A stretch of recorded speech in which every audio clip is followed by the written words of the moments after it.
వైశాఖ పురాణము 9వ అధ్యాయము. నారాయణం నమస్కృత్య నరం చైవ నరోత్తమం దేవీం సరస్వతీం వ్యాసం తతో జయా ముదీరయేత్. సతీ దేహత్యాగం. అంబరీష మహారాజుతో నారదుడు ఇలా పలికాడు.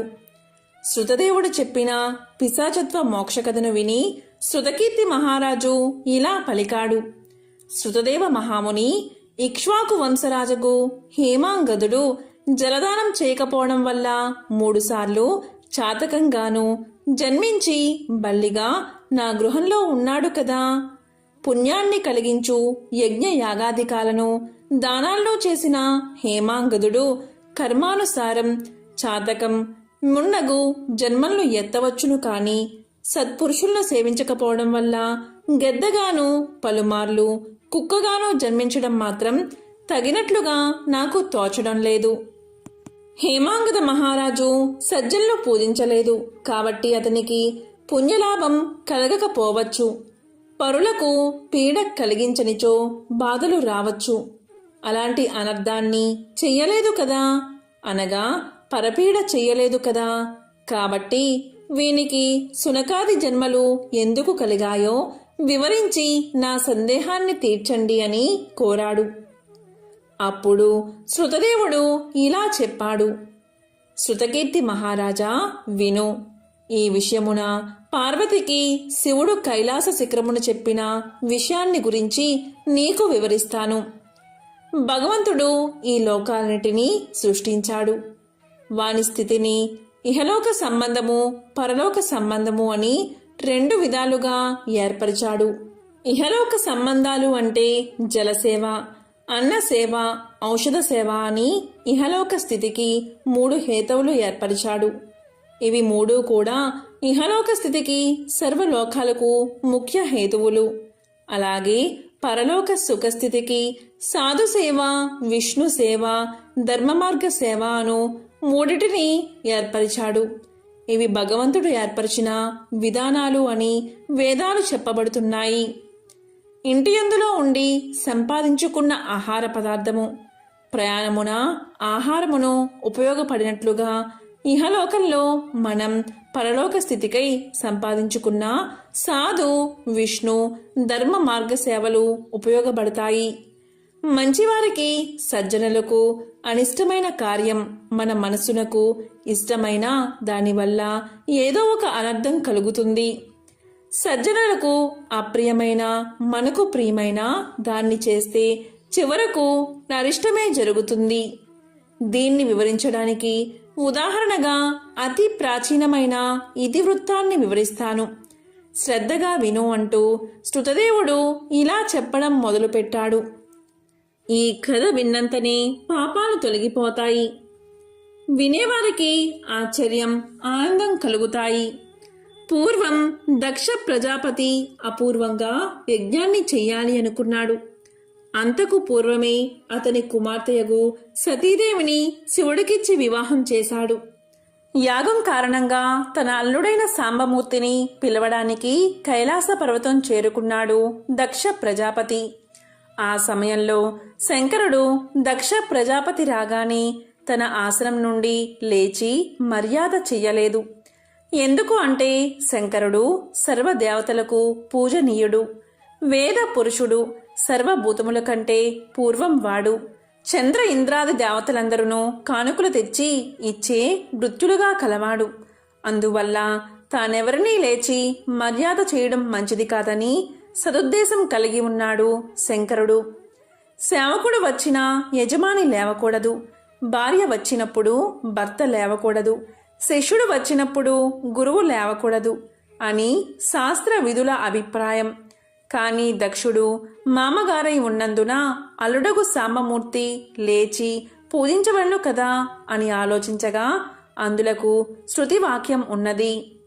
మర్యాద చేయడానికి బంధుత్వ కారణం అక్కర్లేదు. బలం, జ్ఞానం, తపం, శాంతిలోనకు సద్గుణాలు కలవారు గురువు అవుతారు. తక్కువ వారు ఎక్కువ వారిచే నియమించబడతారు. ప్రభువు, భర్త, గురువు లోనగువారు సేవకుడు, భార్య, శిష్యుడు లోనగు వారి ఎందుగల కోపం చేతను వేరే కారణాల చేతను లేచిన ఎడల ఆ తక్కువ వారి యొక్క ఆయుర్దాయం, సంపద, కీర్తి నశిస్తాయి. కాబట్టి ఎక్కువ వారు తక్కువ వారిని గురించి లేవకూడదు. కాబట్టి నా మామయ్యకు దక్షిణ గురించి నేను లేవడం భావ్యం కాదు. అలా చేస్తే వారి సంపద నశిస్తాయి అనే సదుద్దేశం చేత శంకరుడు సింహాసనం నుండి లేవలేదు. దక్ష ప్రజాపతి తాను వచ్చి ఉన్నప్పుడు తన కల్లుడైన శంకరుడు సింహాసనం నుండి లేచి తన్ని గౌరవించలేదని మిక్కిలి కోపగించి అనేక రీతులా నిందించాడు. దరిద్రుడును దుర్మార్గుడును అయిన శంకరునికి ఎంత గర్వం కలిగింది! ఏమి ఈ ఆశ్చర్యం! ఇతని ఐశ్వర్యాన్ని చూస్తే ఎక్కడానికి బక్క చిక్కిన ముసలి ఎద్దు, ఎముకలను కల పుర్రెలను ధరించిన గర్భ దరిద్రుడు, వేద బాహ్యులకు వారిచే వినుతుల గలుగును, వ్యర్థంగాను అహంకార తత్వము కలిగి సంచరించు వానికి భగవంతుడు ఎట్లు శుభాలను కలిగిస్తాడు? లోకమందు సామాన్యంగా చర్మాన్ని ధరించుట అశుచికరమని నీతి విధులకు తెలుసు. కట్టబట్టలేని దరిద్రుడు చలిచేత బాధ పొందేవాడు అపవిత్రమైన గజ చర్మాన్ని ధరించుచున్నాడు. నివసించడానికి ఇల్లే లేక శ్మశానమందే నివసిస్తున్నాడు. ధరించడానికి ఆభరణాలు లేక పాములను ధరిస్తున్నాడు. ధైర్యం లేక ఒకప్పుడు ఈ శంకరుడు తోడేళ్లు చూసి పారిపోయాడు. ఇతని మిత్రుల విషయాన్ని ఆలోచించిన భూతప్రేత పిశాచాదులకు దుర్మార్గులు మాత్రమే ఇతనితో సంచరిస్తారు. కుల గోత్రాల విషయమెంత విచారించినా తెలియలేదు. ఇతని నడవడిని గురించి సజ్జనులెవరూ సంతోషించరు. పూర్వకాలమందు దుర్మార్గుడైన నారదుడు నా వద్దకు వచ్చి శంకరుడు చాలా గొప్పవాడు, మంచివాడు అని పొగడి నన్ను నమ్మించి నా కూతురైన సతీదేవిని ఇప్పించి పెళ్లి చేశాడు. ధర్మవతియగు నా సతీదేవి శంకరుని ఇంటియందు భర్త సేవను చేస్తూ సుఖించునుగాక. మా వంటి వారికి శంకరుడు నుతిపాత్రుడు కాదు. కుమ్మరికుమ్ను తయారు చేసినప్పుడు అది పవిత్రమే కాని ఆ కలశమును చండాలుడు ముట్టుకుంటే అపవిత్రం అవుతుంది.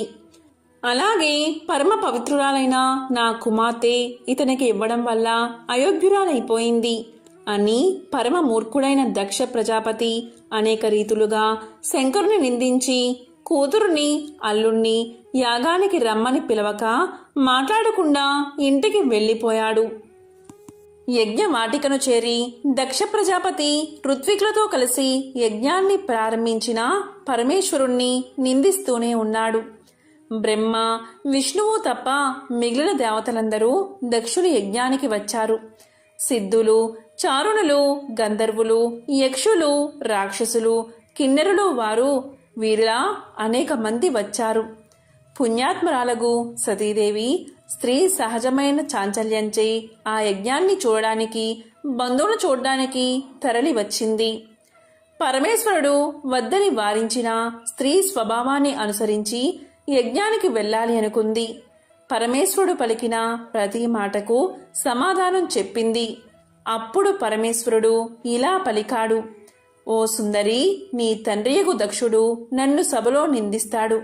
సహింపరాని ఆ నిందను విని నీవు శరీరాన్ని విడుస్తావు సుమా. ఆ నీ తండ్రి చేసే నిందను విని గృహస్థ ధర్మాన్ని అనుసరించి సహించాలి. నేను నిందను విని సహించినట్లు నీవు సహించి ఉండలేవు.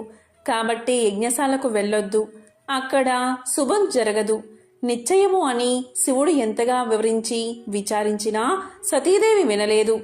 ఒంటరిగా అయినా తండ్రి చేసే యజ్ఞానికి పోవాలి అనుకుంది. అప్పుడు శివుని వాహనమగు నంది వృషభ రూపంలో వచ్చి ఆమెను ఎక్కించుకుని యజ్ఞశాలకు తీసుకుని పోయింది. పరమేశ్వరుని పరివారమగు భూత సంఘాలు ఆమెను అనుసరించి వెళ్ళాయి. సతీదేవి యజ్ఞశాలకు వెళ్లి తన పరివారాన్ని యజ్ఞశాలకు వెలుపల నుంచి తాను లోనికి వెళ్ళింది. యజ్ఞశాలను ప్రవేశించిన సతీదేవిని బంధువులెవరూ పలకరించలేదు. దానిని సతీదేవి గమనించి భర్త చెప్పిన మాటను స్మరించుకుని యజ్ఞవేదిక దగ్గరకు వెళ్ళింది. తండ్రి, అక్కడ ఉన్న సభ్యులు ఆమెను చూసి కూడా పలకరించకుండా మౌనంగా ఉండిపోయారు. దక్షుడు యజ్ఞాన్ని చేయవలసిన రుద్రాహుతిని విడిచి మిగిలిన దేవతలను ఉద్దేశించి ఆహుతులను ఇచ్చాడు. తండ్రి చేసిన అకృత్యాన్ని గమనించి కన్నీరు విడిచిన సతీదేవి ఇలా పలికింది. తండ్రి, ఉత్తములను అవమానించడం ధర్మం కాదు. అలాంటి అవమానం శ్రేయస్సును కలిగించదు. రుద్రుడు లోకకర్త, లోకభర్త, అందరికీ ప్రభువు. అతడు నాశరహితుడు. ఇలాంటి రుద్రునికి హవిస్సును ఆహుతిగా ఇవ్వకపోవడం యుక్తం కాదు. ఇలాంటి బుద్ధి నీకే కలిగిందా? ఇలాంటి దుర్బుద్ధిని ఎవరైనా నీకు కలిగించారా? ఇక్కడ వారెవరునూ నీవు చేయు పని మంచిది కాదని చెప్పలేకపోవడమేమిటి? విధి విధానం వీరికి విముఖమయ్యున్నదా అని సతీదేవి పలికింది. సతీదేవి మాటలు విని సూర్యుడు నవ్వాడు.